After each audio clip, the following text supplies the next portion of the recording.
Waterproof, তাই তো? প্রথমেই বললে তোমরা ভুল করলে, ওয়াটার রেজিস্ট্যান্ট।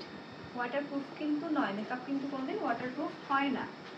অলরেডি কিন্তু আমাদের বডি ওয়াটার রেজিস্ট্যান্ট। জল যখন পড়ে আমাদের বডিতে, সেটা কি আটকে থাকে এক জায়গায়? না, তাই তো, পড়ে যায় গড়িয়ে বা বিন্দু বিন্দু হয়ে জমে থাকে। তো সেই জন্য আমাদের বডি কিন্তু অলরেডি ভগবান ওয়াটার রেজিস্ট্যান্ট করেই বানিয়েছে। তাহলে আমরা এই যে এত ওয়াটারপ্রুফ মেকআপ বলে লাফাই, ওয়াটারপ্রুফ কোনোদিন কিছু মেকআপ হয় না। অ্যাটলিস্ট ওয়াটারপ্রুফ কোন জিনিসগুলো বলো তো?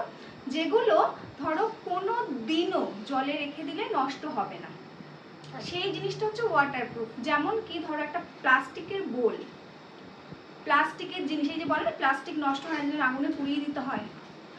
প্লাস্টিকের একটা বোল তুমি ধরো, এটা দীর্ঘদিন তুমি ফেলে রেখেছো বাইরে জলের মধ্যে, সেটা কি কোনোদিন তো ওটা গলে নষ্ট হবে?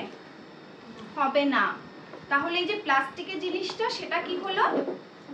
ওয়াটারপ্রুফ। কিন্তু আমরা একটা মেকআপ করে যদি দীর্ঘদিন, একদিন দুদিন যদি বৃষ্টির নিচে বা জলের মধ্যে রেখে দিই, সেটা কি কিচ্ছু হবে না? হ্যাঁ হবে তো, নষ্ট হয়ে যাবে একটা সময়ের পরে। তো সেই জন্য মেকআপটা হচ্ছে ওয়াটার রেজিস্ট্যান্ট, নট ওয়াটারপ্রুফ। ফার্স্টে এই কনসেপ্টটা তোমরা ক্লিয়ার করো। তো আজকে যে মেকআপটা আমরা দেখাবো, এটা ওয়াটার রেজিস্ট্যান্ট বলতে পারি বা সোয়েট রেজিস্ট্যান্টও আমরা বলতে পারি।